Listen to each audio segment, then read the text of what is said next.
Bonsoir plutôt, bonsoir à toutes et à tous, bienvenue tout le monde. J'espère que vous allez bien, il y a déjà pas mal de monde dans le chat, pas mal de monde nous attend. Je suis très heureux de vous retrouver aujourd'hui pour cette nouvelle émission du Lil Talk. Alors je sais que la plupart d'entre vous là qui sont dans le chat, vous ne savez pas encore à quoi consiste l'émission, ce qu'on fait là, on va tout vous expliquer bien entendu, ne vous inquiétez pas. Déjà, moi, je me présente, je suis Alexandre, je suis Community Manager à l'Université de Lille.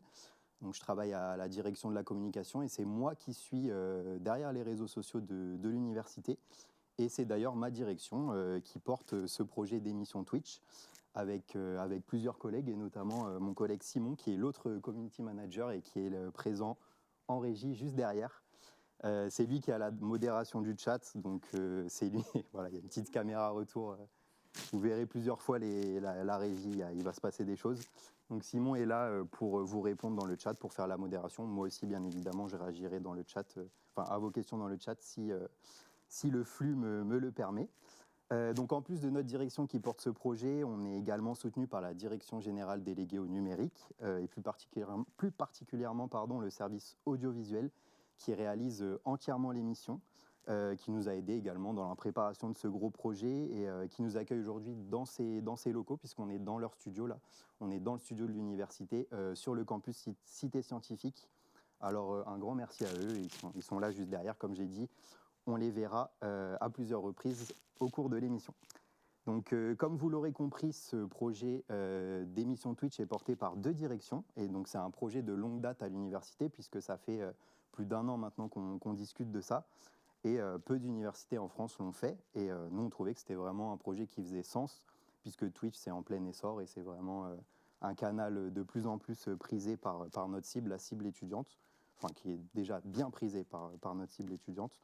Donc voilà, mais on ne voulait pas se lancer sur Twitch non plus à n'importe quel prix. Et on voulait se détacher du coup un peu de ce côté institutionnel, sinon il n'y a pas vraiment d'intérêt à venir sur Twitch. Et l'université a un peu de mal à se défaire de ça parfois. Donc voilà, on pense que c'est bien et c'est pour ça qu'on a créé donc YouLil Talk. L'idée est simple, c'est vraiment un talk show par les étudiants pour les étudiants. Donc là, je suis accompagné de plusieurs étudiants sur le plateau qui vont se présenter juste après. Et le but, c'est vraiment qu'ils s'emparent, qu'ils viennent avec leur sujet, qu'ils s'en emparent, qui parlent de ce qui les intéresse, de leur vécu, de leurs expériences à l'université pour que ceux qui nous regardent puissent s'identifier et voilà, qui s'adressent un peu à leur pairs. Donc moi, en tant qu'ancien étudiant de l'université, je suis très heureux d'être là, je suis très heureux d'accueillir avec moi ces étudiants. Et je vais d'ailleurs vous laisser vous présenter chacun votre tour, si vous pouvez vous présenter, donner votre formation, et aussi pourquoi vous êtes là, qu'est-ce qui vous a motivé à participer à ce projet. Alors bonsoir, moi c'est Mélusine, j'ai 18 ans et je suis en deuxième année de lettres modernes. Et je participe à ce projet parce que j'ai trouvé que c'était super sympa, que c'était assez unique de créer une chaîne Twitch pour l'université. Et je participe aussi pour faire des rencontres et des nouvelles expériences. Écoutez, moi c'est Doua, je tousse, pardon. J'ai 21 ans, je suis en études de sciences de l'information et du document, donc en CID, et j'ai participé à ce projet parce que j'ai toujours un peu touché à tout ce qui était Internet, Twitch, etc. J'ai baigné là-dedans, littéralement, et j'ai trouvé l'initiative superbe, et je me suis dit que c'était l'occasion de pourquoi pas mettre des sujets dont on ne parle pas trop en avant, et puis surtout de participer à cette grande aventure avec tout le monde. Bonsoir, moi c'est Mathéo, j'ai 20 ans, je suis en deuxième année de mathématiques. J'ai voulu participer à ce projet parce que ça fait pas longtemps que je commence à découvrir la plateforme Twitch et tous les codes. Et pour moi, c'était un bon départ pour commencer à connaître ça. Okay. Alors bonsoir à tous, moi c'est Mélina, j'ai 22 ans et je suis en deuxième année de CID du coup aussi. Et je participe à cette émission parce que j'avais envie de me lancer, j'avais envie de tenter de nouvelles expériences et de sortir de ma zone de confort. Merci à tous. C'est Pierre. Ah. Bonsoir, moi c'est Pierre, je suis en régie. Je ne suis plus étudiant depuis longtemps. Et je voudrais juste demander à Alexandre s'il peut tirer un petit peu son pull vers le bas parce qu'il a la barbe qui frotte sur le micro. Ah, pardon. Désolé. Merci Alexandre. Pourtant, j'ai été chez le barbeur avant-hier, mais bon, désolé, ça frotte un peu. J'ai fait les contours. Merci en tout cas de vous être présenté. Ça permet à ceux qui nous regardent, de vous connaître un peu plus, même si je vois dans le chat plein de messages d'encouragement pour tout ça. J'ai Mathéo Le Goat, Mélina, Mélusine Marraine, Mélina écrit en majuscule, Dospé, bien sûr, Dospé, on y reviendra, on reviendra au moment de la rubrique de Doua. Il y a beaucoup de dossiers. Et il y a beaucoup de gens aussi qui soulignent la qualité du stream. Ils ne s'attendaient pas à ça. Merci beaucoup, ça fait plaisir. On a essayé de faire les choses bien, donc on espère que ça va vous plaire et que le fond aussi va vous plaire au-delà de la forme, mais c'est déjà un bon début. Donc, comme je disais, vous pouvez vous habituer un petit peu aux étudiants qui sont là, puisque vous les reverrez tout au long du semestre.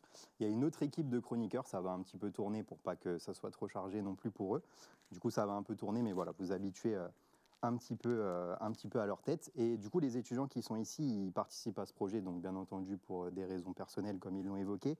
Mais c'est également aussi, on a voulu faire rentrer cette émission aussi dans le cadre d'une UEPE, donc d'une unité d'enseignement projet de l'étudiant. Et ça permet donc à chacun de valider 3 crédits ECTS, donc au-delà de la pratique personnelle pour améliorer leurs connaissances dans le milieu audiovisuel, de l'animation, etc. C'est valorisé aussi au sein de leur formation. Il y a plein d'autres UE, je vous invite à aller vous renseigner, mais celle-ci en fait partie. Et voilà, donc comme j'ai dit, les étudiants présents ici seront là jusque décembre, mais les inscriptions pour le second semestre, pour le second semestre de l'année, sont déjà ouvertes pour participer à ce projet, donc n'hésitez pas.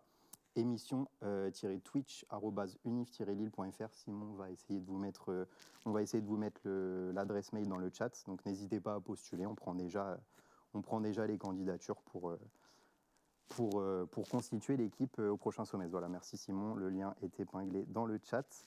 Il y a beaucoup de Dospé marraine quand même. Il n'y a que ça. On peut donc désormais rentrer dans le vif du sujet avec la première rubrique de l'émission présentée par Mélusine qui va nous parler de lecture. Jingle.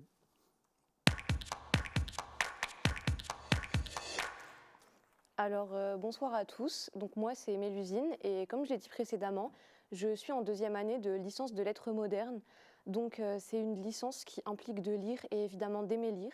Et c'est pour ça que j'ai décidé de vous parler ce soir de livres. J'ai décidé de vous recommander des livres qui sont très sympas à lire en automne puisqu'on est déjà en octobre. Alors, le premier livre dont je vais vous parler, il s'appelle Bunny et il a été écrit par Mona Awad, qui est une écrivaine canadienne, si je ne me trompe pas. Donc c'est un roman, j'ai trouvé assez sympa de le présenter ce soir parce qu'il se passe dans un cadre universitaire. Il se passe dans une université qui est un peu une université d'élite et on suit une fille d'une vingtaine d'années qui s'appelle Samantha, qui est étudiante en master et qui va peu à peu rentrer dans la clique des filles populaires de sa classe. Mais rien ne va se passer comme elle pense que ça pourrait se passer. Donc c'est un livre que je trouve assez intéressant parce qu'il offre des réflexions sur la santé mentale en études supérieures, sur le fait de se sentir à l'écart ou pas assez bien pour sa formation. Il y a aussi des réflexions sur l'amitié, la solitude en études supérieures. Donc je pense que c'est des thèmes qui peuvent nous parler. Également, comme c'est un roman d'horreur, j'ai pensé que c'était bien pour l'automne, pour le mois d'octobre, pour Halloween. Le deuxième livre dont je vais vous parler, alors c'est un classique dont vous le connaissez sûrement, puisque c'est le portrait de Dorian Gray, qui a été écrit par Oscar Wilde au XIXe siècle. Pour ce qui est du résumé, ça se passe dans le Londres du XIXe siècle, et on suit l'histoire du personnage éponyme, Dorian Gray, qui va faire le souhait que son portrait, donc le tableau de lui, prenne à sa place les marques physiques de la vieillesse et tout ce genre de choses. Donc on va voir ce qui va se passer, ce que cette décision, ce que ce souhait va engendrer. C'est un classique absolu de la littérature anglophone qui s'inscrit dans le mouvement de la fiction gothique et de l'art pour l'art. Il y a une ambiance qui est assez sombre, comme c'est un roman gothique, c'est assez sombre, et je pense donc que c'est très bien pour l'automne, pour Halloween, tout ça. Ça s'inscrit bien dans l'ambiance de l'automne. Ensuite, le dernier livre dont je vais vous parler aujourd'hui, il s'appelle If We Were Villains et il a été écrit par M.L. Rio. C'est un livre qui est assez récent, qui est sorti, je pense, en 2017.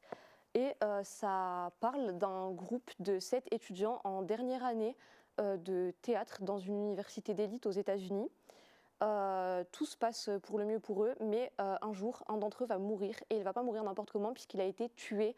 Donc c'est une enquête policière qui s'inscrit un peu dans le style Dark Academia, étant donné que ça se passe dans une université. Également, ça se passe en automne, et c'est pour ça que je trouve que c'est une bonne lecture pour cette saison.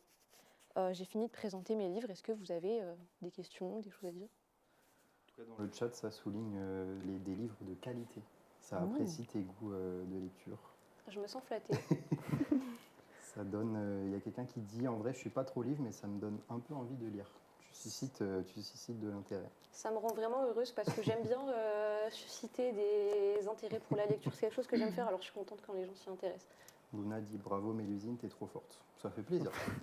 Il y a quelqu'un aussi qui demande si le portrait de Dorian, tu le lis aussi en anglais. Oui, tous les livres que j'ai là, ils sont en anglais, mais c'est tous des livres qui ont été traduits en français, donc il n'y a pas de souci, ceux qui n'ont pas envie de lire des livres en anglais. Ok. Et du coup, ça, toi, donc tu les as tous lus. C'est lequel ton préféré? Là, comme ça, je dirais que c'est If We Were Villains parce que j'ai fini de le lire hier soir et j'ai failli pleurer à la fin, donc il a une place spéciale dans mon cœur, on va dire. Ok. Et comment, du coup, toi, tu as connu ces livres un petit peu? C'est plus par curiosité, est-ce que tu aimes lire? Oui, c'est vraiment par curiosité. Ouais. Après, c'est des livres qui sont quand même assez connus. Le portrait de Dorian Gray, évidemment, puisque c'est un classique, mais ces deux-là, dans les communautés de gens qui aiment lire, donc le BookTok, Bookstagram, ils sont quand même assez connus, donc je les ai connus comme ça et ils m'ont pas déçu. Ok. Et du coup, pour ceux qui nous regardent, parce qu'il y a vraiment pas mal de gens intéressés, est-ce que tu as un budget un peu à donner pour ces livres? Est-ce qu'on peut peut-être les emprunter quelque part pour que ça évite... Vous pouvez très certainement les emprunter déjà dans la bibliothèque, médiathèque de votre ville. Il se peut qu'ils soient dans une des BU de la fac, peut-être. Surtout le portrait de Dorian Gray, comme c'est un classique. Si vous les achetez en anglais, évidemment, avec l'import, ils peuvent coûter cher. Celui-là m'a coûté en particulier assez cher, 30 € parce que j'ai acheté une belle édition, comme vous pouvez le voir. Mais comme c'est un classique, il est sorti dans des éditions qui sont beaucoup plus accessibles, beaucoup moins chères. pour les étudiants, ok. Il y a quelqu'un qui demande si ça t'a fait progresser en anglais, de lire en anglais. Parce que c'est vrai que ça peut être... Je pense que c'est une des choses qui m'a vraiment le plus fait progresser en anglais, c'était de me lancer dans la lecture de livres en anglais. Au départ, j'avais un peu peur parce que je me disais « Oh, mais si je comprends pas un mot ?» Et au final, le mot s'inscrit dans le contexte d'une phrase qui s'inscrit dans le contexte du livre, donc ça aide à comprendre. Et puis, tu comprends plus il y a des mots qui sont peut-être plus durs. Mais, ouais. Puis du coup, le contexte permet de comprendre un peu mieux. Ok, et du coup, toi, t'aimes lire et t'as dit que t'étais en lettres modernes. Oui, c'est ça. Est-ce que tu peux peut-être nous parler un peu de ta formation, si ça intéresse quelques personnes dans le chat? Alors oui, tout à fait. Donc, je suis en L2 de lettres modernes, donc en deuxième année. C'est une licence que j'aime beaucoup parce que c'est une licence qui s'adresse vraiment aux gens qui aiment lire, étant donné que chaque semestre, on doit lire environ 5 livres. C'est assez varié. Il y a des romans, il y a des recueils de poèmes, il y a des pièces de théâtre, et ça concerne vraiment toutes les époques de l'Antiquité à l'époque contemporaine. Donc, personnellement, c'est quelque chose que j'aime beaucoup. Je pense que ça s'adresse donc aux gens qui aiment lire, mais surtout qui aiment analyser les textes, qui aiment vraiment creuser et chercher ce qu'il y a en dessous des textes, qui aiment chercher le deuxième sens de lecture de ce qu'ils lisent. Okay. Et il y a justement, est-ce qu'il y a des livres imposés dans ta formation, des choses qu'on vous oblige entre guillemets à lire? Oui. Donc par exemple cette année, j'ai dû lire entre autres l'Odyssée d'Homère, Gargantua de Rabelais, Le Chevalier de la Charrette de Chrétien de Troyes. Donc c'est des livres comme ça, peut-être que ça n'a pas l'air fun, mais c'est assez intéressant de s'intéresser à des livres, à des classiques qu'on n'aurait peut-être pas lus de soi-même, mais qui au final sont plutôt bien, plutôt intéressants.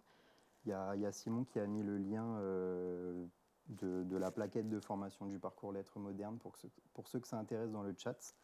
Il y a aussi quelqu'un qui demande si tu peux rappeler le titre des livres, s'il te plaît. Oui, bien sûr. Alors on a le portrait de Dorian Gray.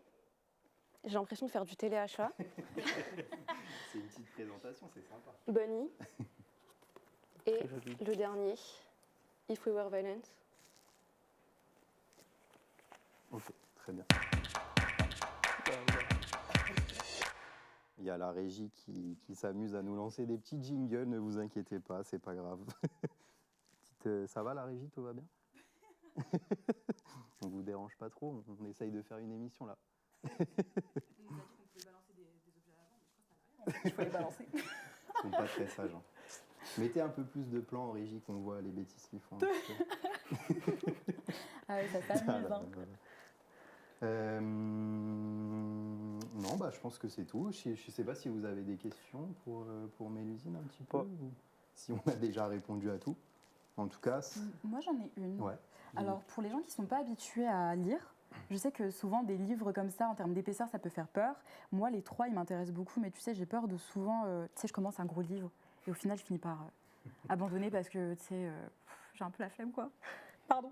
Mais du coup, tu penses que celui qui est le plus simple à lire et qui est vraiment prenant dès les premières pages, c'est lequel parmi les 3? Alors, je connais pas exactement tes goûts personnels, mais là, comme ça, je dirais que c'est If We Were Villains. Okay. Parce que, le portrait de Dorian Gray, c'est un classique, donc je sais que ça va pas forcément plaire à tout le monde. Il y a un aspect assez ancien. Et Bunny, comme c'est un livre qui est assez centré sur l'horreur, c'est un peu un roman d'horreur, ça va pas plaire à tout le monde. Okay. Donc celui-là, je pense que c'est le livre qui fera le plus l'unanimité. Ok, merci. Il y a quelqu'un qui demande quel est ton livre ou auteur préféré. Oula, alors là, comme ça, c'est compliqué. Je pense pas que j'ai de livre préféré, enfin ça change tout le temps. Auteur préféré, c'est pareil, mais je pense que j'aurais tendance à dire Sylvia Plath, qui est une autrice américaine du XXe siècle, qui a notamment écrit un roman qui s'appelle La cloche de détresse, qui parle entre autres de santé mentale, et ça, bien que ça ait été écrit il y a plusieurs décennies, je trouve qu'il y a vraiment beaucoup de sujets qui sont encore d'actualité, dans lesquels on peut encore se reconnaître. Et voilà, c'est un livre que j'ai beaucoup aimé lire et c'est peut-être mon livre préféré de mon autrice préférée. Ok, ça marche. Et, du coup, moi, ça me fait venir une question. Donc, tu es très dans la lecture, tu es en parcours lettres modernes. Là, on est sur Twitch. Est-ce que tu regardes quand même Twitch lors de ton Oui, quand même. J'ai d'autres centres d'intérêt que la lecture. Mais oui, ça m'arrive des fois de regarder du contenu sur Twitch, surtout du contenu de jeux vidéo. J'aime bien, ça me permet de me détendre. Ok, ça marche. Je regarde un petit peu le chat en même temps. Super question de la part de Dospé. Ah, merci. Je suis en L1 à la fac de Lille, d'où elle a grave la cote là-bas. Quoi? Il y a vraiment de tout dans le chat. Hein. Une question. Une question pour Mélusine. Est-ce que tu as déjà pensé à faire des contenus liés au livre? Alors, j'en fais déjà. J'ai un compte Instagram où je parle de livres, où je parle un peu des livres que j'ai aimé lire et que j'ai pas aimé lire aussi. Donc voilà, j'en fais déjà. J'en fais pas beaucoup. Je suis pas la personne la plus active du monde, mais j'en fais déjà. Instagram, t'as dit? Oui, c'est sur quoi Instagram. ton... Alors, c'est un peu compliqué à dire, mais c'est... je vais l'épeler. Si ça intéresse. PALESPTMBR. Voilà, c'est mon arrobase Instagram pour ceux qui veulent me suivre. Ok. Je ne sais pas si Simon a eu le temps de... Non, le pauvre. On le remettra un moment dans l'émission, pas de souci. Merci beaucoup, Mélusine, pour cette rubrique. Je pense que ça a suscité quand même pas mal de questions dans le chat et sur le plateau, donc merci beaucoup. Je crois qu'il est temps de passer à la deuxième rubrique de l'émission avec Doua, qui va nous parler là aussi d'un sujet qui va parler à pas mal d'entre vous, je pense. Jingle.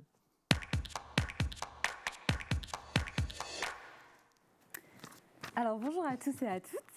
Selon vous, je vais commencer ma rubrique comme ça, combien d'étudiants et étudiantes à l'Université de Lille se sont lancés dans l'e-sport?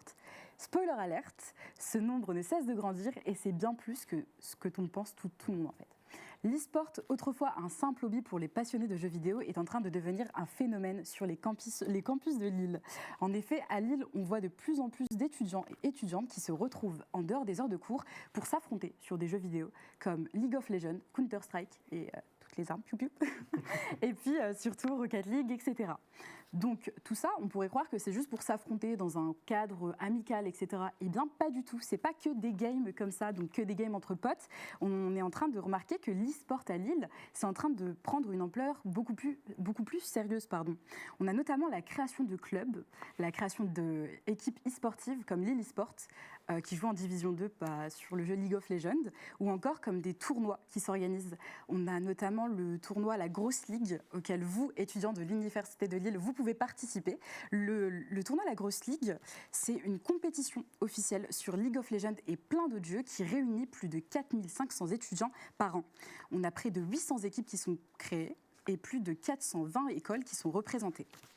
C'est aussi un rendez-vous hebdomadaire pour les étudiants pour rencontrer d'autres joueurs et joueuses qui font partie déjà dans un premier temps de leur école et qui ont aussi la même passion qu'eux en fait. Alors maintenant, imaginons tous ensemble le nombre d'étudiants qui sont impliqués dans l'e-sport. Vous direz qu'il y a combien d'étudiants à l'Université de Lille qui sont impliqués dans l'e-sport en tant que joueurs ou alors juste passionnés? Là, comme ça, je ne saurais pas sortir un nombre, mais je pense que ça doit quand même être un nombre qui est assez grand parce que je pense que c'est une pratique qui se démocratise depuis quelques années. Ouais, ok. J'ai du mal à jauger. Je pense qu'il y en a pas mal quand même. On est 80 000 étudiants. Franchement, je dirais peut-être 200, 300. Ok. Et ben moi, j'ai posé la question à mes amis de l'Université de Lille. Et en fait, sur 10, souvent, ils me répondent, va aller peut-être 1, 2. Ils ont tendance à penser que c'est moins, tu vois, que toi, par exemple. Et ça, du coup, c'est la réponse, elle va tous nous surprendre. Pour le coup, en France, c'est près de 37% de jeunes qui sont déjà dans le game et qui sont dans le game en tant que joueurs ou spectateurs.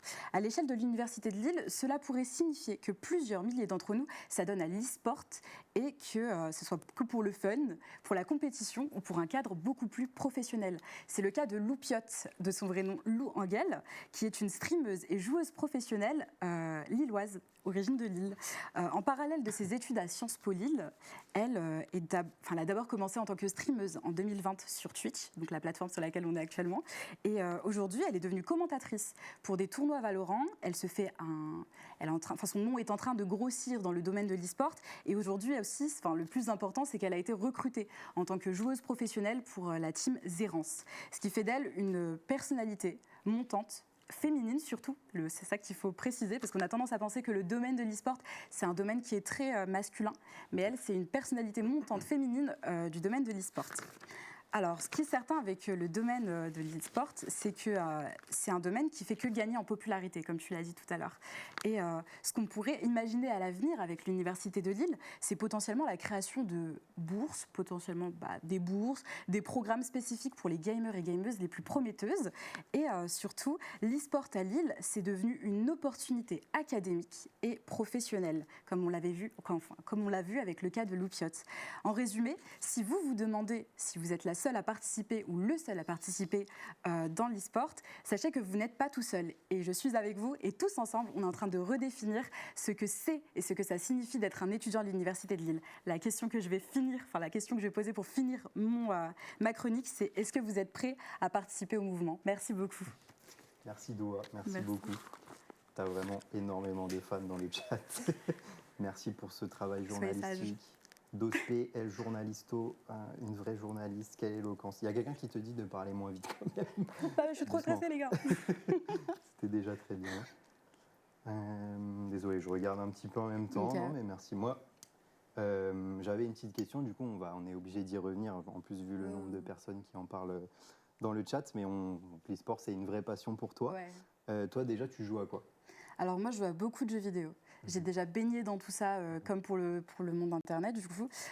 J'ai commencé par la DS, comme tout le monde, par la Wii, par la GameCube. Et aujourd'hui, je joue à League of Legends, Valorant, des bons jeux de geeks.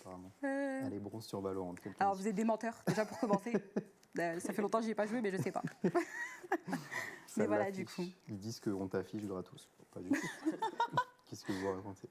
Ok, donc du coup, tu joues et tu streams aussi sur Twitch, de ce qu'on peut comprendre. Alors actuellement, je suis en pause parce que le PC, le petit cœur, il bat plus. Oui. Mais du coup, oui, à la base, je suis streameuse sur Twitch depuis le mois de janvier. J'ai commencé sur un coup de tête parce que je me suis fait virer de mon taf. Et ouais, j'avais stream, c'était pas mal. J'avais fait une bonne aventure, bien drôle, etc.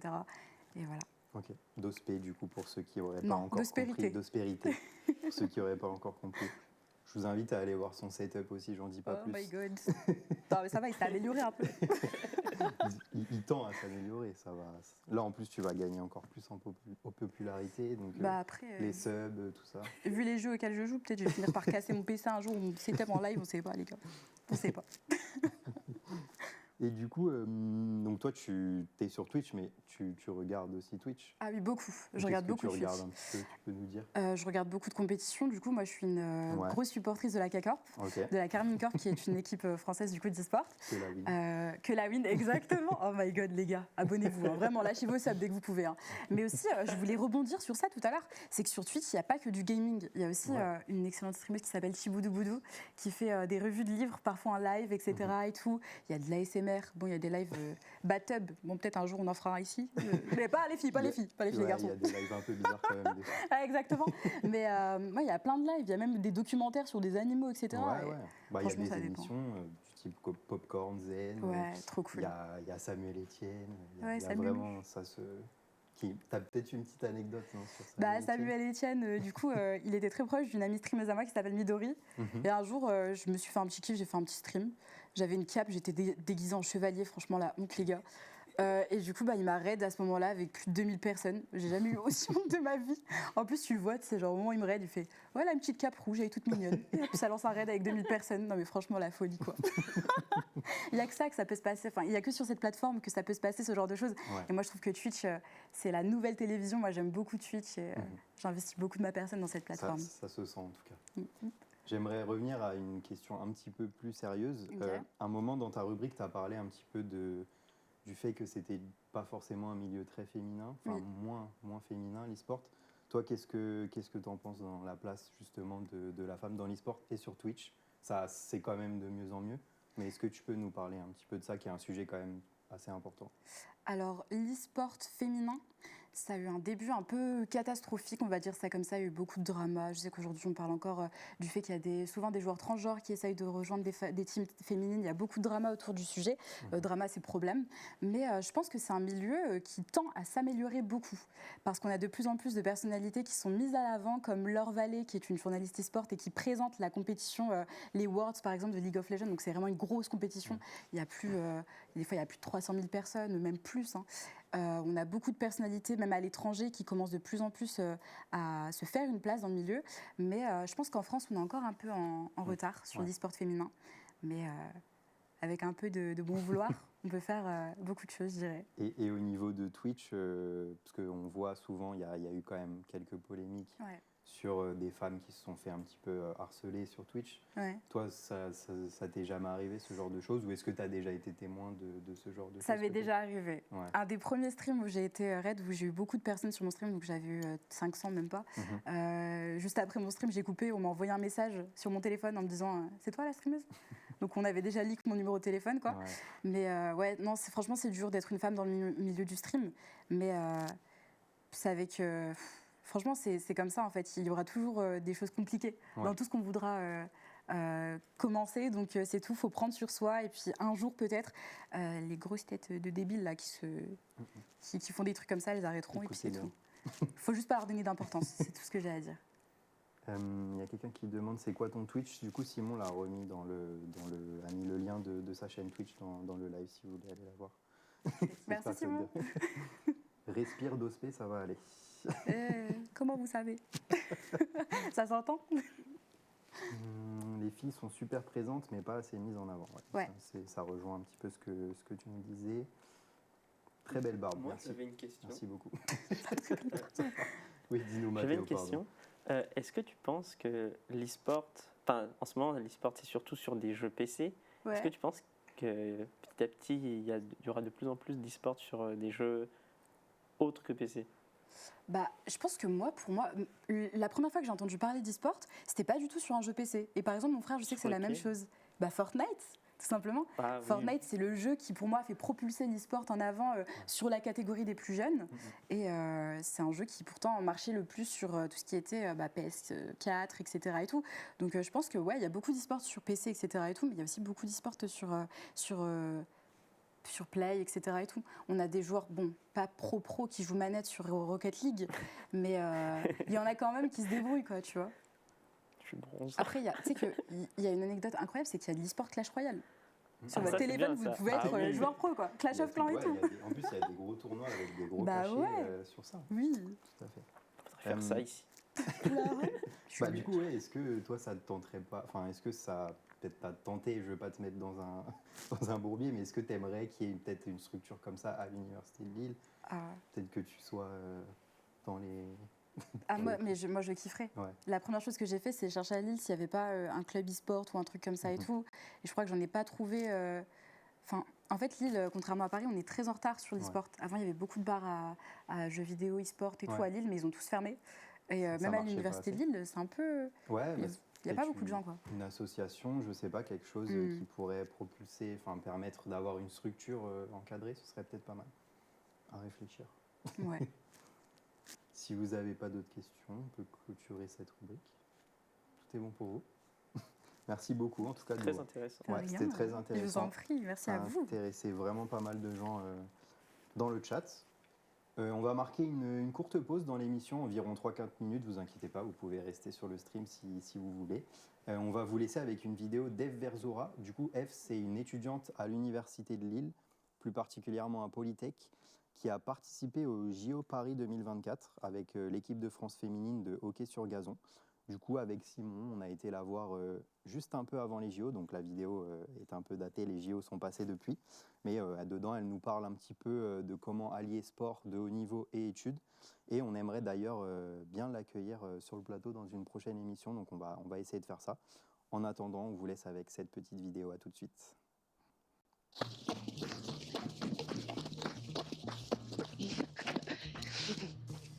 Bonjour, je m'appelle Eve Verzora, j'ai 22 ans et je suis en équipe de France de hockey sur gazon et je vais participer aux Jeux Olympiques de Paris 2024.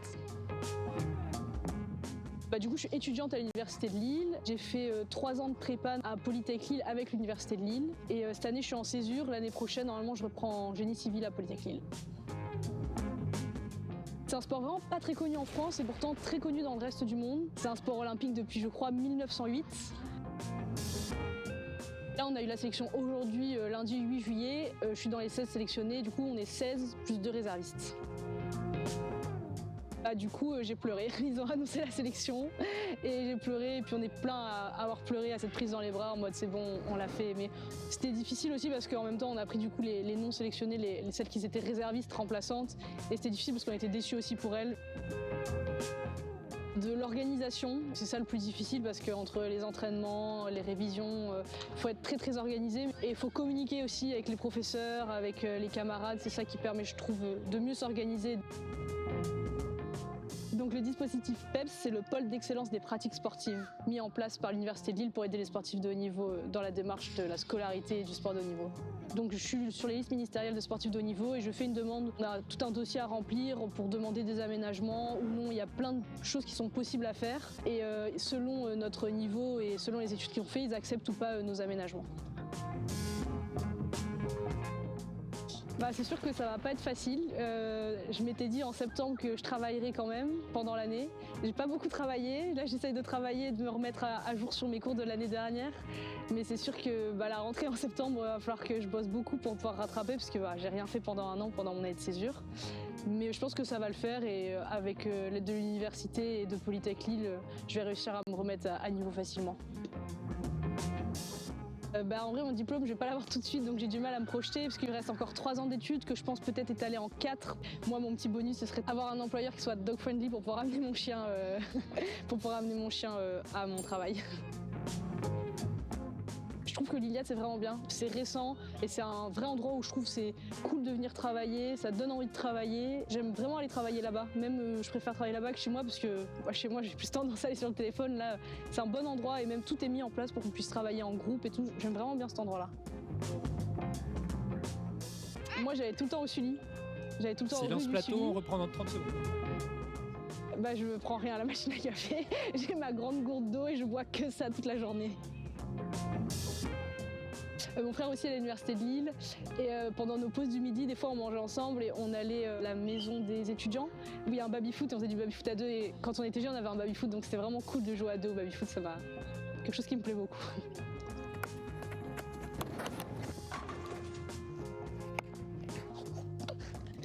J'ai loupé la balle.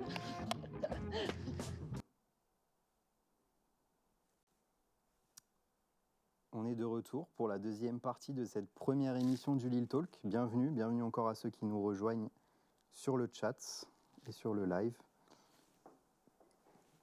Ouais, juste un mot pour dire qu'on vient d'atteindre les 100 abonnés, donc c'est trop cool, merci à tous. Merci beaucoup. Merci beaucoup, c'est vraiment cool. Pour une première, franchement, ça fait plaisir que le projet vous plaise. N'hésitez pas, pour ceux qui sont dans le chat, qui ne sont pas encore abonnés, n'hésitez pas à follow, ça fait plaisir. On continue comme ça. On est toujours avec la même équipe de chroniqueurs et chroniqueuses. J'espère que vous allez bien aussi. On demande toujours au chat, mais j'espère que vous aussi ça va sur le plateau. Que vous avez besoin de rien, ça va? Pas d'eau. Faut pas dire.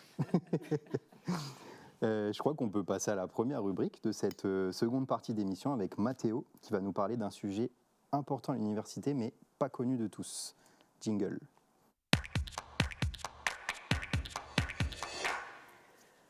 commencer, j'avais une question à vous poser. Qui a déjà voté, en tout cas qui a voté l'année dernière pour les élections étudiantes? Moi. Ah bon, ça va, ça fait une majorité quand même, enfin, parmi les étudiants. Au moins, on a 2 avis, c'est bien. On aura Ça 2 va. avis comme ça. J'avais donné, en tout cas, j'avais posé la question hier à des amis en interview, en enregistrement. Je leur ai posé la question s'ils avaient voté et pourquoi ils avaient voté ou non. Et on va les écouter maintenant. Réellement, j'ai jamais voté. En fait, je pense que c'est par manque de connaissances des rôles en fait, de ces élections. C'est-à-dire qu'est-ce qu'ils vont apporter comme aide ou quelque chose comme ça pour les étudiants. Et toi, qu'est-ce que tu aimerais que ces élections changent? Qu'est-ce que tu aimerais changer au niveau de ces élections?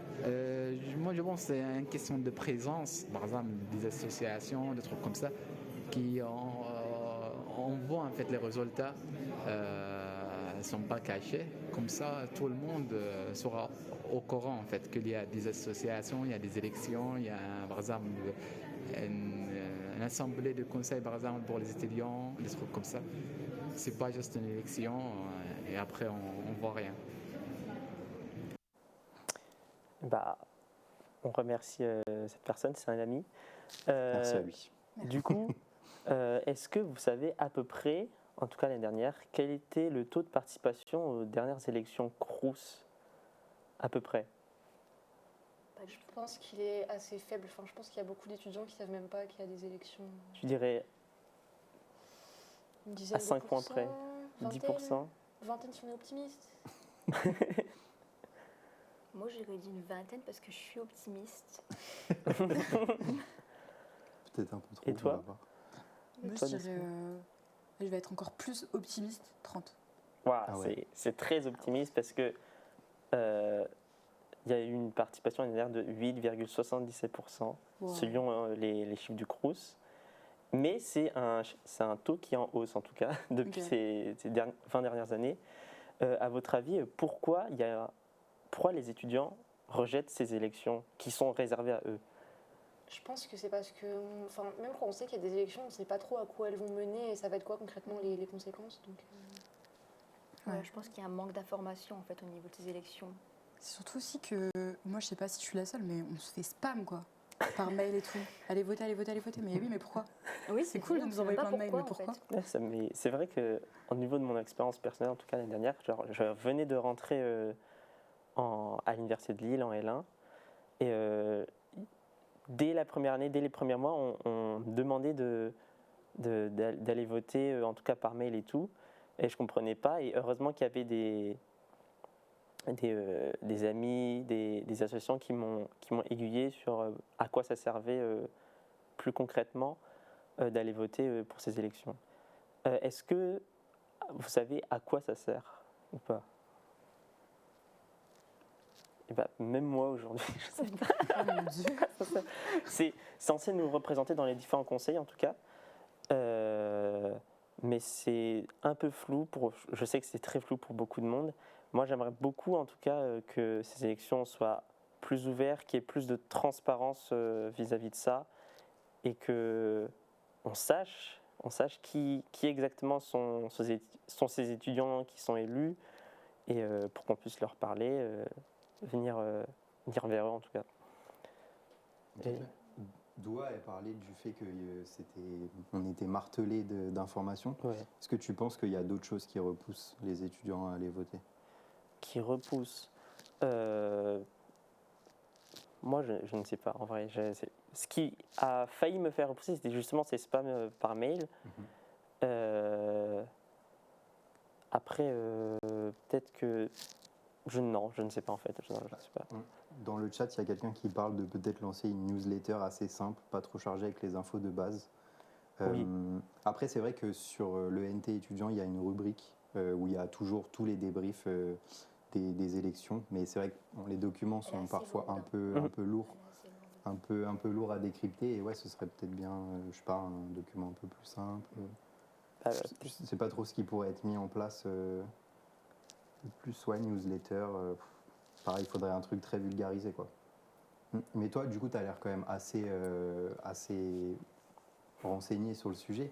Est-ce que tu peux nous dire un petit peu quand même plus un peu plus quand même, mais tu peux nous expliquer du coup ce qui en découle, genre pourquoi c'est important d'aller voter? Ce qui en découle, c'est très simple, ça a des répercussions concrètes en tout cas sur les personnes, enfin les étudiants qui en ont besoin. Par exemple, je sais qu'il y avait des élus étudiants en tout cas qui ont voulu généraliser le repas à 1 euro, boursiers et non boursiers au Crous, et qu'ils ont perdu à 1 voix près. Ouais. Genre c'était et ils étaient un peu quand ils m'en ont parlé, ils étaient un peu ils étaient très attristés, très fâchés et ils m'ont dit ouais, s'il y avait eu plus de monde qui allait voter, on aurait pu généraliser ça, on aurait pu montrer que les étudiants s'intéressent à eux, à leurs conditions de vie. Surtout que si on parle de repas à 1 euro, je pense qu'il y a absolument 0 étudiant qui va dire ah non, ça ne m'intéresse pas. Ouais. Puis, même 1 euro pour certains, c'est quand même ça reste une somme. 1 euro pour manger, mais bon. Ce serait déjà mieux que rien. C'est mieux, c'est mieux que rien. Et il y a quelqu'un dans le chat, Lambeau, qui demande est-ce que les propositions conviennent vraiment à la cible aussi? Est-ce qu'il n'y aurait pas un décalage? Là, par exemple, la proposition des repas à 1 euro, je pense que ça convient parfaitement à la cible, mais ce n'est pas eux qui ont été élus. Du coup, qui ont été élus en face, et est-ce que toutes les propositions conviennent? Parce qu'il y a peut-être un problème au niveau de la communication sur les élections, mais peut-être que les gens qui se présentent aussi ont un problème de communication. C'est peut-être pas toujours simple de décrypter les programmes. On trouve ça aussi à plus grande échelle aux élections présidentielles, etc. Où c'est pas toujours facile. C'est très compliqué parce que même sur des tracts, on a l'impression que les idées sont les mêmes, alors qu'en réalité, dans les votes, en tout cas, c'est différent, voire opposé en termes d'idées, en termes de propositions, en termes de vote. En tout cas, il y a un gros gouffre, en tout cas. Ouais. Après, je ne sais plus c'est quoi la question, j'ai oublié. Je te demandais si... moi aussi, j'ai oublié ma question. Ah non. Problème de live. Problème du live. Non, je te demandais si les propositions correspondaient bien à la cible. Ça dépend. Ça dépend quelles sont tes préoccupations, en tout cas. Il y a des gens qui vont dire que le bien-être étudiant, c'est une priorité. Il y a des gens qui vont dire que la sécurité, c'est une priorité, même si ça fait partie du bien-être, mais c'est des définitions, des visions différentes du bien-être, de la sécurité. Donc, c'est des idées qui s'affrontent, en tout cas. Et il ne faut pas négliger... faut pas négliger ces élections qui sont... c'est des élections, c'est les premières... c'est les premiers pas vers la vie d'adulte, la vie de la cité. Donc si déjà dans les élections étudiantes, on ne se sent pas représenté, pourquoi en France, on se sentirait représenté? Et toi, tu t'es déjà un petit peu investi du coup je suis un peu... j'étais avant dans des associations. Okay. Après, là, je suis dans un syndicat. Mais j'aide parfois de temps en temps. Okay. Et la personne qu'on a entendue, c'était quelqu'un d'engagé? Non, c'était un ami. Ok, mais lui, il n'est pas spécialement non, engagé. Non, du tout. Ok, ça marche. Je ne sais pas si vous avez d'autres questions. Après, est-ce que les élections, ça nous effraierait pas en tant qu'étudiante, parce qu'on a l'impression que c'est un petit peu trop politisé? En fait, on vit déjà dans un environnement où tout est politisé. Et moi, je sais que j'ai entendu parler des élections via Twitter. Parce que tel parti, il ressemble un petit peu trop à la droite, faut pas voter pour ça, etc. Et tout. Mais vraiment, moi j'avais l'impression que c'était de la politique aussi, alors que on surcharge de politique constamment. Et là encore, tu vois, tu penses pas que ça peut être un truc qui fait qu'on vote pas tous? En tout cas, je sais qu'il y a des associations aussi qui se présentent, qui se disent apolitiques. Ah ouais, okay. Mais ça dépend de qu'est-ce que tu entends par politique ou pas politique. Qu'est-ce qui est politique, qu'est-ce qui n'est pas politique? Moi, je sais que, comme je disais, quand j'ai entendu parler des élections l'année dernière, c'était via Twitter. parce qu'apparemment il y avait deux partis qui s'opposaient, un peu comme, je peux dire des refs un peu politiques françaises ou pas? Vas-y. Un peu comme si Mélenchon et à côté t'avais du coup Zemmour qui était en 1v1 et t'es bien en mode les gars faut voter pour Mélenchon, non Zemmour, etc. et tout. Je sais que j'en ai entendu parler comme ça quoi. Et moi, sur Twitter il y a pas mal d'affrontements.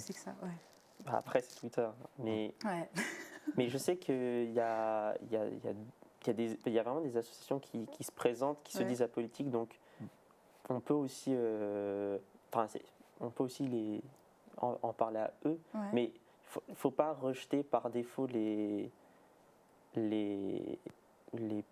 personnes, les syndicats qui assument de faire de la politique en essayant de nous représenter en tout cas. Enfin, c'est mon avis. Merci beaucoup Mathéo.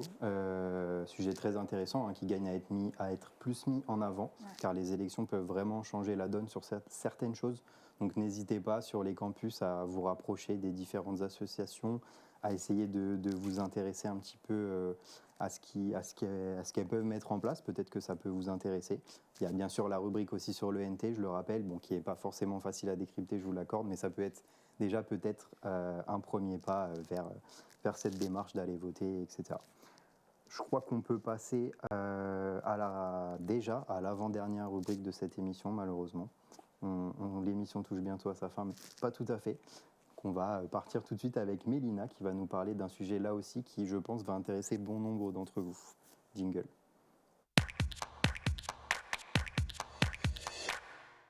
Alors effectivement, si vous êtes à l'université, c'est que vous avez dû faire des choix d'orientation, j'imagine, l'année dernière ou les années précédentes. Et l'orientation, c'est un sujet qui me connaît pas mal, puisque j'ai fait 2 réorientations dans ma vie, plus précisément une réorientation et une reprise d'études. Et vu que je suis une personne hyper égocentrique, j'ai envie de parler de mon parcours. Donc, fais-toi plaisir, tu es là pour ça. Merci. Alors, il faut savoir que moi, ma première L1, parce que du coup j'ai fait 3 L1, ma première L1 c'était LEA anglais-chinois. J'ai voulu partir en chinois après le bac, alors que je m'en fichais un petit peu du chinois. Concrètement, j'en avais juste marre d'avoir espagnol et je voulais tenter de nouvelles expériences. Moi, je suis comme ça, je suis spontanée. Donc, je me suis dit, allez, on va prendre le chinois. C'était une mauvaise idée, puisque j'ai peut-être eu ma première année. Mais en L2, je me suis bien rendu compte que c'était pas pour moi et qu'il y avait un fossé qui commençait à se créer en fait avec les autres étudiants qui eux étaient à fond sur le chinois. Vraiment, ils étaient vraiment à fond, ça me faisait un peu peur des fois. Et du coup, je me suis posé la question de est-ce qu'il ne faudrait pas que je me réoriente, est-ce qu'il ne faudrait pas que je change de parcours, ce qui me faisait un petit peu peur au début. Donc je me suis renseignée de mon côté, toute seule, alors qu'il y a un service qui existe pour ça à l'université, c'est le SUIO. Donc si jamais vous avez les mêmes problématiques que j'ai rencontrées, n'hésitez pas à aller vers ce service. Donc moi, j'ai voulu me réorienter directement en repassant par Parcoursup pour refaire une L1.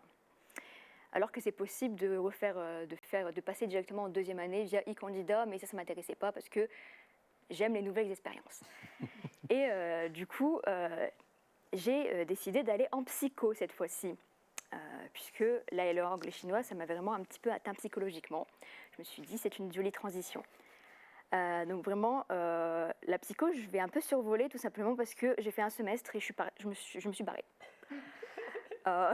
Mais de l'université carrément, c'est-à-dire que j'ai fait un semestre et j'ai fait non, j'ai rendu ma carte étudiante et je me suis dit vas-y, l'université c'est pas pour moi, je vais plus jamais y remettre les pieds, je vais faire une formation beaucoup plus courte. Et puis ironie du sort, me revoilà. Donc après une 3e fois sur Parcoursup, j'ai entamé une 3e L1. Entre-temps, j'ai fait quelques petits trucs quand même. Mais du coup, maintenant, je suis en CID, comme je disais, donc en sciences de l'information et de la documentation. Et je peux enfin dire que j'ai trouvé quelque chose qui me plaît. Pour l'instant, je ne suis pas à l'abri d'une 4e L1, on ne sait pas. Ah, quand même, on ne te le souhaite pas. Tu vas te faire ban de la fac à force. Vous pensez? Non, ouais, je pense que j'ai trouvé un truc qui me plaît. Là, je suis en L2 et j'espère avoir ma licence. J'espère qu'après autant d'années à la fac, j'aurai quand même un diplôme à la fin. Ouais. La 3e, c'est la bonne. La 3e, c'est la bonne, comme on dit. Et donc, en fait, je voulais parler de ça parce que je sais qu'il y a pas mal de personnes qui se questionnent sur leur orientation. Et il y a pas mal de personnes qui sont super stressées par rapport à ça. Et je vous comprends parce que moi aussi, je l'étais. Mais sachez qu'il n'y a aucun problème à se réorienter et à faire une reprise d'études. Même, comme j'ai dit, moi, c'était une reprise d'études après la CID. Parce que moi, après, j'ai travaillé. J'ai fait un service civique, j'ai vécu ma vie. Puis après, je me suis réinscrite sur Parcoursup. Et du coup, ouais, je pense qu'il n'y a vraiment pas d'âge pour se réinscrire. Et allez-y, quoi. Allez-y, c'est pas grave. On fait tous des erreurs, mais on se relève, c'est pas grave. Dans le chat, on dit chinois, on peut faire ça. Et oui, Il y a beaucoup de langues à l'université, même russe, oui. Il y a russe, portugais, des langues que vous n'imaginez même pas. N'hésitez pas à aller sur le site de l'université, sur le catalogue. Il y a énormément de langues proposées. Merci beaucoup, Mélina. Je regarde un peu en même temps. Si vous avez des questions pour Mélina, n'hésitez pas aussi. Tu as dit que tu avais fait un service civique. Dans quoi tu l'as fait exactement? J'ai fait dans le social. En fait, de base, je voulais aller dans la culture, sauf qu'on m'a dit non. Et on m'a dit fais du social à la place. Du coup, j'ai dit oui.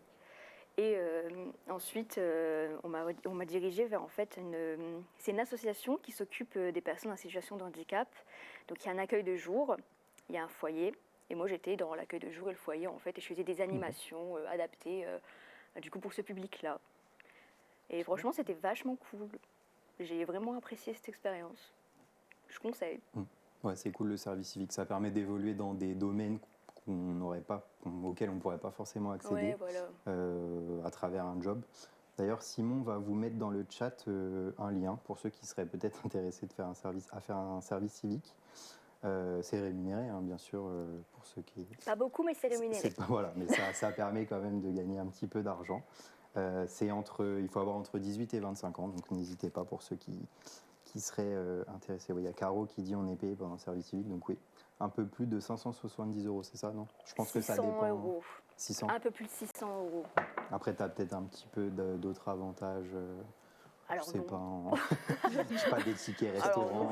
Alors, je sais qu'on a une carte pour avoir les mêmes avantages que les étudiants dans certains services, tout ça. Mais sinon, on n'a pas le droit à la prime d'activité. Ça ne compte pas pour le chômage. Par contre, je crois que ça compte pour la retraite. Ah, quand même. Donc, heureusement, parce qu'elle recule de plus en plus, donc. Ah bah oui. C'est bien, on cotise. Du coup, toi, à un moment, tu as parlé du SUIO, qui d'ailleurs est renommé. C'est plus le SUIO, si je ne dis pas de bêtises. Non. Mais bon, je pense que la plupart des gens le connaissent en SUIO. D'ailleurs, Simon va mettre un lien aussi dans le chat, parce que c'est la période des réorientations va pas tarder à débuter entre la fin du S1 et du S2. Donc ça débute le 18 novembre, j'ai noté. Donc n'hésitez pas, il y aura un lien dans le chat pour ceux qui seraient intéressés. Mais du coup, toi, donc t'es pas passé par le SUIO, tu t'as fait comment? Non, parce que j'aime le challenge. Donc non, en fait, j'ai tout fait toute seule, comme une grande, parce que j'aime me compliquer la tâche. Donc j'ai juste regardé sur Internet réorientation. Ouais. Je me suis dit, vas-y, pour aller en psycho, il faudrait mieux repartir en L1. Ça a beaucoup servi, hein, comme vous pouvez le voir. Donc je suis directement partie sur Parcoursup. Mais je sais qu'on peut directement passer en deuxième année ou alors du S1 au S2. C'est juste que moi, j'aime le challenge. Donc je dis, moi, je refais directement, tu vois.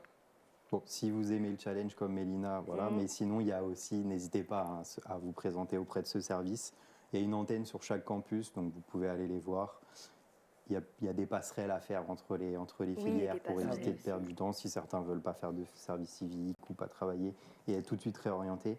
Il y a cette possibilité, mais du coup, est-ce que tu as rencontré, toi, des difficultés un petit peu, vu que tu t'es débrouillée toute seule, tu as eu un petit peu de mal? J'ai eu des difficultés avec Parcoursup. Ouais, bon. Pas comme tout le monde, hein. Mais vu que j'ai dû me réinscrire, on m'a redemandé mes notes de lycée, tout ça. Je les avais plus, donc je pensais que c'était mort, que je pouvais plus me réinscrire. J'ai lancé un appel à l'aide sur Twitter. Et vraiment, il y a une meuf qui m'a répondu en DM. Elle m'a dit, mais si, tu peux quand même, tu fais ça et tout. Et merci à elle. Merci à elle. J'étais en psycho, du coup, donc ça n'a pas servi grand-chose. Mais En tout cas, grâce à elle, j'ai pu quand même refaire Parcoursup, quoi, pour mon plus grand plaisir. Du coup, là, tu es en L1, oui, t'es en L2, pardon. Mais donc, tu as un petit peu de décalage avec les gens de ta promo. Est-ce que ça allait? Est-ce que tu as réussi à te faire des amis quand même, malgré tout? Justement, j'ai un petit peu peur. C'était l'une de mes hantises avant de reprendre les études. Je me suis dit, vas-y, je me retrouve avec les 2005. J'avais grave peur. Et au final, ça va parce que tu trouves quand même des personnes avec les mêmes délires que toi, le même humour. Ouais. Et du coup, je me suis quand même fait des amis et franchement, elles sont grave sympas pour des 2005. Donc, pour des 2005. Pour des 2005. Désolé à tous les 2005 dans le chat. C'est pas. Ah, il y a quelqu'un qui dit il y a quoi avec les 2005 en majuscule? Rien du tout. T'inquiète pas, mon ref, ça va. Il n'y a pas de souci. Non, on vous aime quand même. Mélina, quoi? Enfin, t'as suscité des réactions. Elle rigole, ça va. En vrai, il n'y a pas 10 ans d'écart non plus, ça reste quand même la même génération. Mais j'aime bien faire l'ancienne des fois. Ouais, mais c'est normal.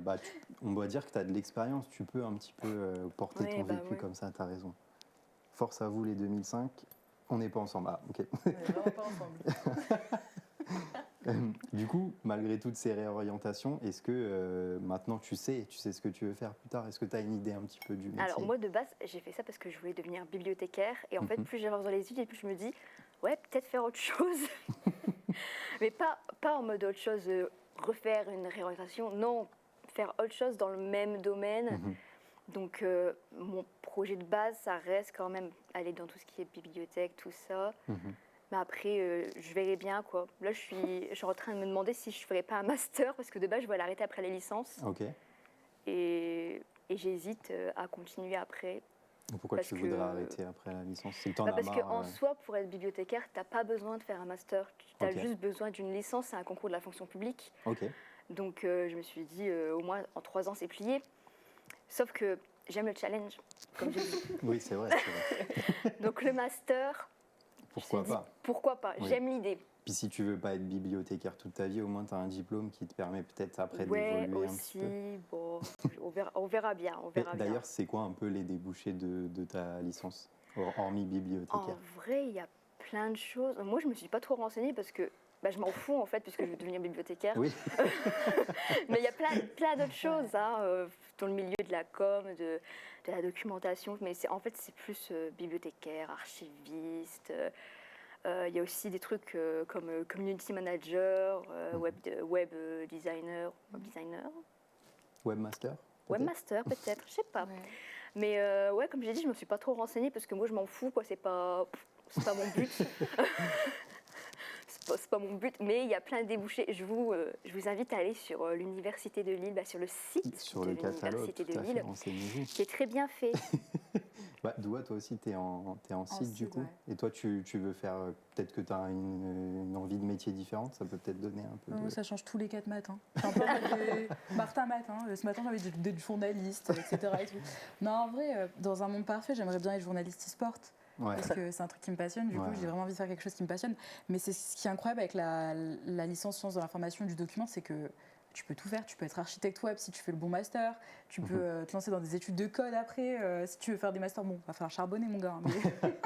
Mais ouais, tu peux bosser dans tout ce qui est documentation, communication, gérer des projets, etc. Et tout, c'est vraiment c'est versatile. Voilà. Bon, n'hésitez pas à aller vous renseigner sur cette licence si ça en intéresse. Site, c'est Sciences de l'information et du document, c'est ça? C'est ça. Oh, ouais. N'hésitez pas à aller vous renseigner là-dessus. Il y a beaucoup de Il y a aussi un parcours com, mais ils sont moins cool. Il y a un parcours. Oui, c'est vrai. Parce que vous êtes en parcours... en fait, c'est Infocom, parcours CID ou parcours com. Okay. Ils sont à Roubaix, ouais. Eux, ils sont à Roubaix. Ouais. On n'est pas dans la même team. Ils tirent tout le temps la gueule. Vous énervez les 2005 et là vous allez énerver les gens de Roubaix. Et imaginez, il y a un 2005 de Roubaix. Alors là, le mélange. Alors là, c'est sa fête. Là, on va sortir, tout le monde va nous attendre. Boycotter la chaîne, la team, ils veulent pas des 2005. Ouais. Respecter les 2005. Mais non, il n'y a que moi, t'inquiète. Bande de neuils. Ça fait mal. Mais c'est ça leur problème. Ouais, t'as vu les rêves qui sortent aussi? Ouais, les rêves. Va trop. Ouais. Non, c'est Emilien qui a dit bande de neuils. Merci Emilien. Ça fait très mal. Emilien. Vous voyez nous. On va te retrouver. Oula, menace de la part de Mathéo, fais gaffe. C'est filmé, hein. Petite aparté en régie, si quelqu'un peut me ramener un petit peu d'eau, s'il vous plaît, j'ai vraiment très soif. Parce que en fait, à force de bouger, j'ai arrosé toute la moquette. Non. non, c'est faux. Mais on m'a fait des remarques un peu sur la tasse là, comme quoi je la bougeais trop, mais oui, elle est vide. Il y a plein dedans, j'ai tout bu. Ouais. On fait semblant de boire. C'était si gentiment demandé. Voilà. Waouh. Merci beaucoup. Et avec aussitôt dit, aussitôt fait. Ça ira. Si quelqu'un a besoin d'autre chose. Non. Ça a l'air d'aller. Moi aussi, je veux bien plutôt. Quelqu'un d'autre? Mais t'en as encore, toi, non? Merci. Ah, Vous voyez comme ils sont gentils, nos techniciens. La comme- magie de Twitch. Ils ont préparé ce beau plateau et en plus de ça, ils sont sérieux. Merci beaucoup. Que demander. Mais c'est pas de l'eau, hein. Quoi? Ah bon, bah, faites ce que vous voulez. On va rien dire, mais faut Je vous ai dit, on est maltraités. On est maltraités vraiment. On tiens-toi droit un peu. Pardon, Oui. pardon. Et je sais que ma barbe frotte mon micro encore. Quelqu'un a dit belle barbe dans le chat, merci. Quelqu'un qui a remarqué, ça fait plaisir. J'ai pas payé 20 € pour rien. acheter de barbe. 20 balles. Ah, c'est cher pour les hommes. ça y est. Enfin, pour les L'inflation, femmes hein. aussi, remarque. Mais... Ah ouais, l'inflation touche tout le monde. Même les petits coiffeurs rue des Postes. Bon, ça veut. Merci beaucoup Mélina, en tout cas, je pense que ton parcours a aidé pas mal de gens. Ah. C'est ok de se réorienter, c'est ok de se tromper, on se met pas la pression, ça arrive à tout le monde. Il y a plein de... Même au meilleur. Même au meilleur, ça arrive. Même au meilleur, la preuve, ça arrive. Elle a trouvé sa voie, ça va aller. Pardon, je réagis le chat réagit sur les 20 € du dégradé. Ils sont choqués.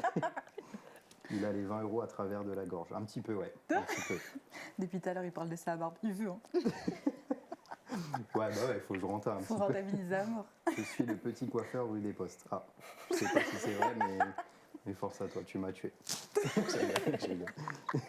On peut, on va pouvoir conclure l'émission. L'émission touche presque à sa fin, mais avant de nous quitter, on va discuter encore un petit peu tous ensemble. C'est l'heure de l'interro surprise.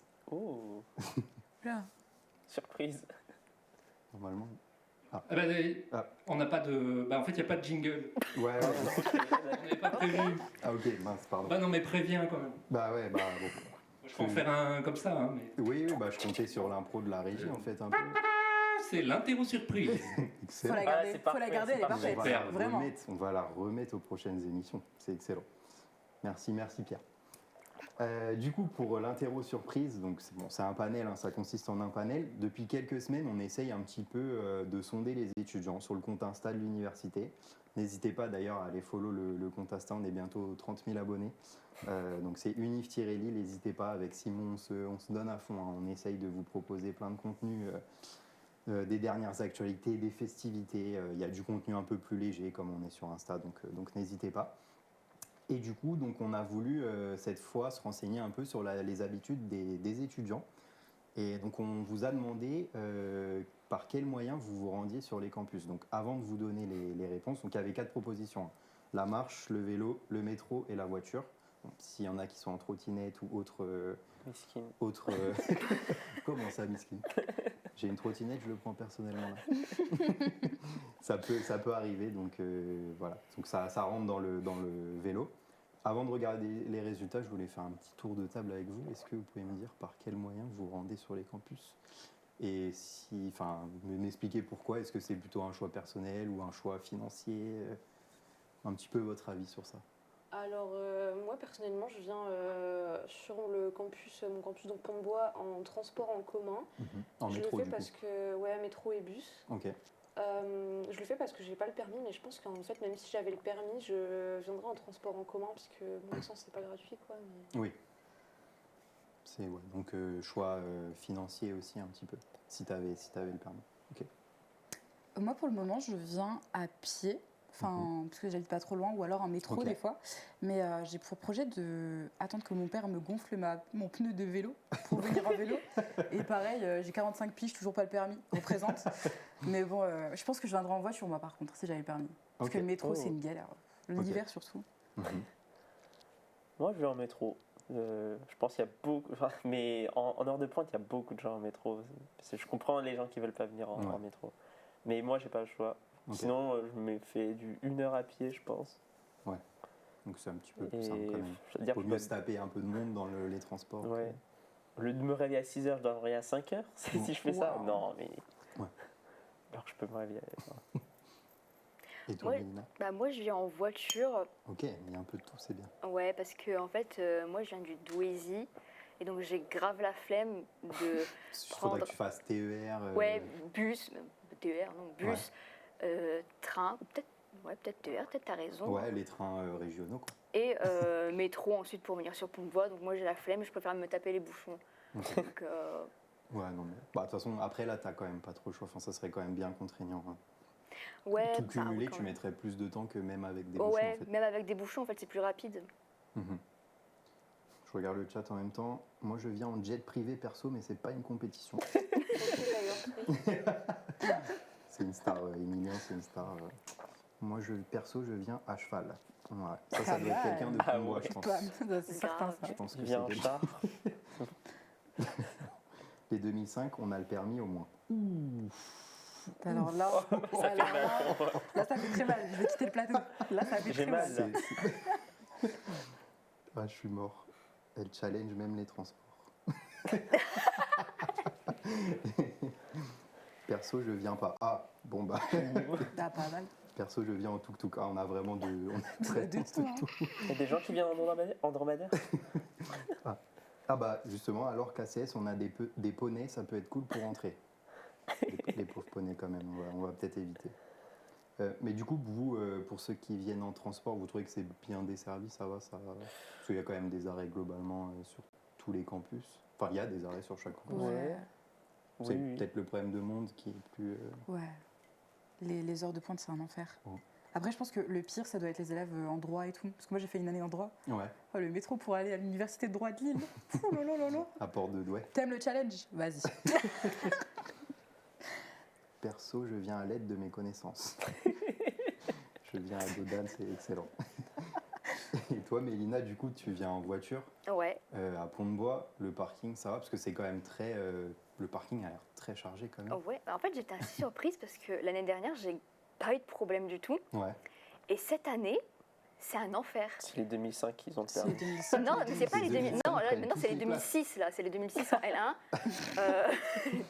Moi, je mets tout le monde à dos. Non, franchement, c'est un enfer. Quand t'as cours le matin, ça va. Mais moi, j'ai beaucoup de cours où je commence que l'après-midi. Comme ça, moi, je dors. Mhm. Et je suis obligée de me garer sur un autre parking parce que Pont-de-Bois, c'est Il est plein à Il craquer. est plein. Et il se gare en fait même sur la route. C'est-à-dire qu'il y a 2 voies, maintenant il n'y en a qu'une. Ouais. C'est horrible, c'est l'enfer. C'est pas des places. Ouais, c'est des places improvisées à Voilà, l'aide des connaissances. voilà. Perso, je viens en paramoteur, mais il n'y a que des rigolos dans le chat. D'où C'est la la Bretagne commune de t'attend. Spé, ça. La Bretagne t'attend? Ouais. Il se met C'est toute moi, une ouais. génération à dos là. Oui, bon, c'est bon, les 2005, désolé, ils sont en force dans le chat, les 2005. Il n'y a que ça en fait. On n'a rien fait de mal. Je suis mais là on pour sait faire que des vous avez ennemis, rien hein. fait de mal. Comment? Je suis là pour me faire des ennemis. Hein. Elle aime le challenge. Mais Ok, oui. Maïva Genam. Quoi? Ok, Maïva Genam. Ah, Gratuit. parce que t'as fait une année de droit, non? Je sais pas si. Il y a moyen que ce J'ai soit pas cette la rêve de bébête là. Ah, regardez, si on peut faire un gros plan sur la régie pour montrer qu'on donne Hashtag de tout l'amour quand même. Au Oh non, elle est 2005. tombée. Non, elle est Ah, elle tombée. est tombée. Remettez-moi cette feuille.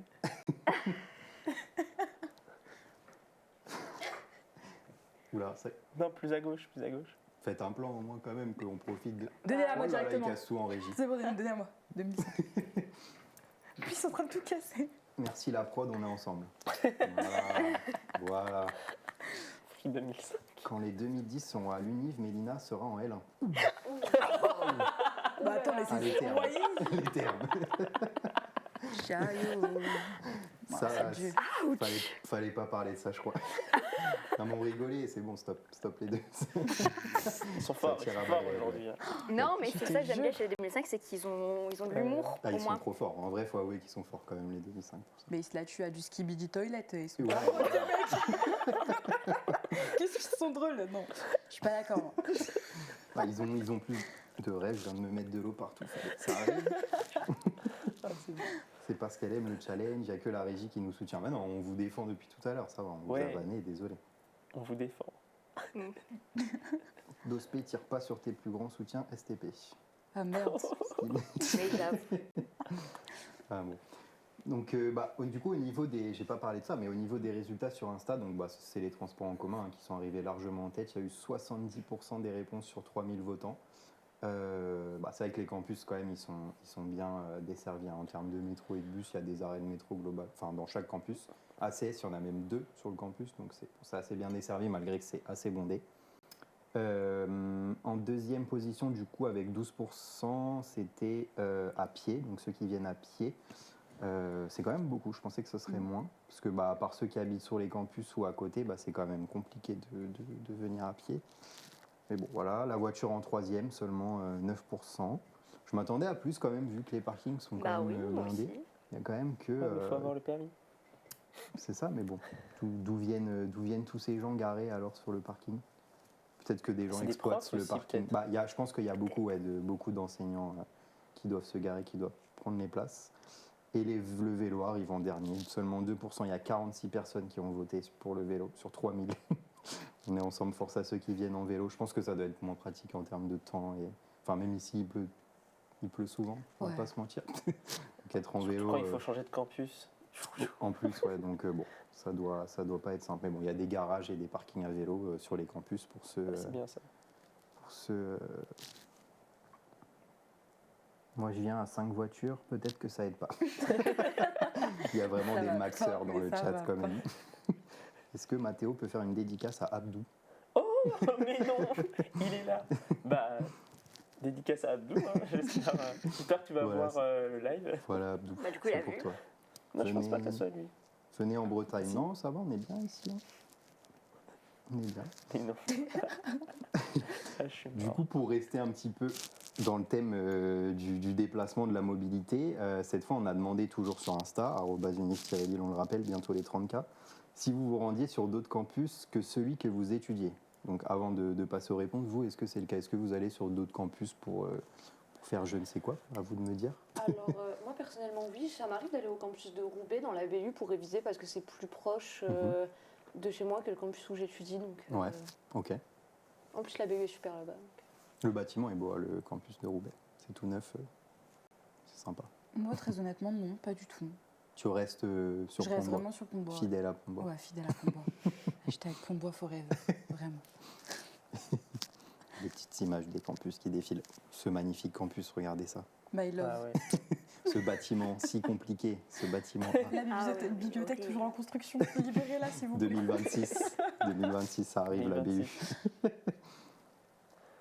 Toi, Mathéo? Moi, à la base, je suis assisté scientifique, mais avec les travaux dans certains amphis, je vais à Pont-de-Bois aussi pour prendre des cours. Et sinon, pour étudier dans mon temps libre, je vais souvent à la BU, c'est vrai. Ok. Du coup, tu fais partie de ceux qui ont été rapatriés sur Pont-de-Bois. Ouais. Et ça va, ça c'est pas... Tu arrives quand même, enfin, vous avez quand même assez de temps entre les... enfin, ils ont augmenté le temps entre deux cours quand on devait changer de campus. Et qu'est-ce que j'allais dire? Je sais plus ce que j'allais dire. Ah oui, par contre, Pont-de-Bois, quelle galère pour se retrouver. C'est toujours compliqué, Pont-de-Bois, mais on s'y fait. C'est vrai. On s'y fait. On est triste de le quitter à la fin. Ah ouais? Vous verrez. Je fais trop l'ancien. Mais... Tu fais trop l'ancien, ouais. Et toi, Mélina, du coup? Moi, je reste principalement à Pont-de-Bois, mais vu que j'ai des cours avec les coms, des fois, je dois aller sur Roubaix, malheureusement. Je préférais rester sur Pont-de-Bois, honnêtement. Mais...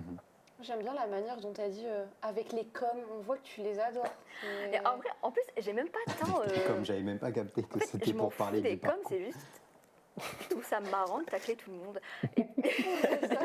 J'espère qu'il n'y a pas de com dans le chat. Et non, mais en plus, il y avait un prof, je sais plus c'était à la rentrée, il avait fait une sorte de concours entre les coms et les CID, alors que de base, il n'y a aucune guéguerre entre nous.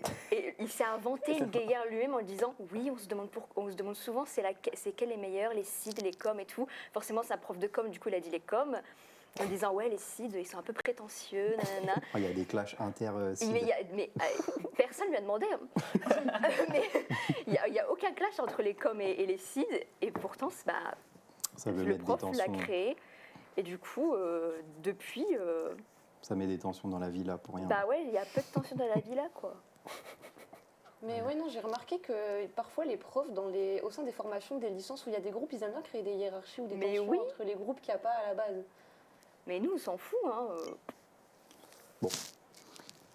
Je regarde le chat en même temps. Alex, il sent bon d'ici. Détrompez-vous. Détrompez-vous. Les gars, si vous saviez à quel point je transpirais des fesses actuellement. Libérez. Votre avis, pourquoi on est tous écartés des uns des autres comme ça? Nos odeurs sont... du coup, sur Insta, il y a 67% des personnes qui disent qu'ils se rendent sur d'autres campus.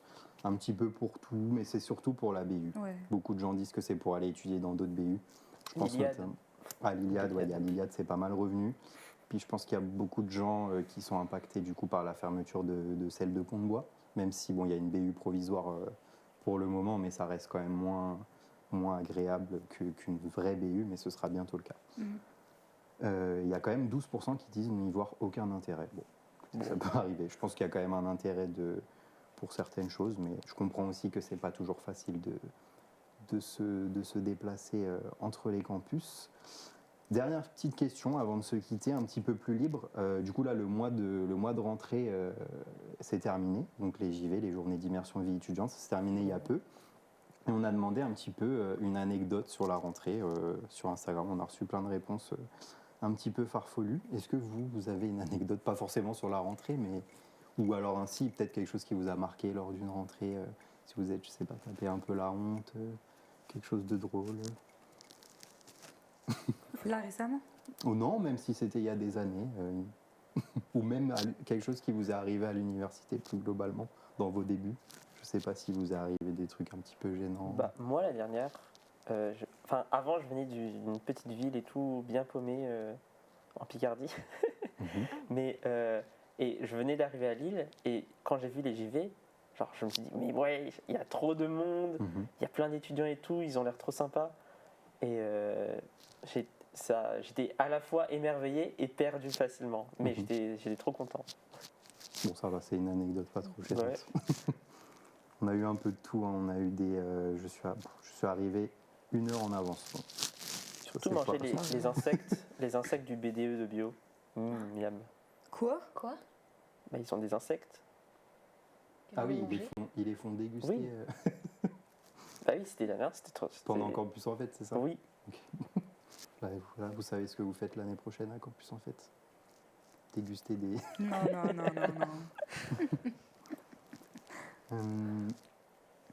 J'ai toujours ma barbe qui frotte, je suis désolé.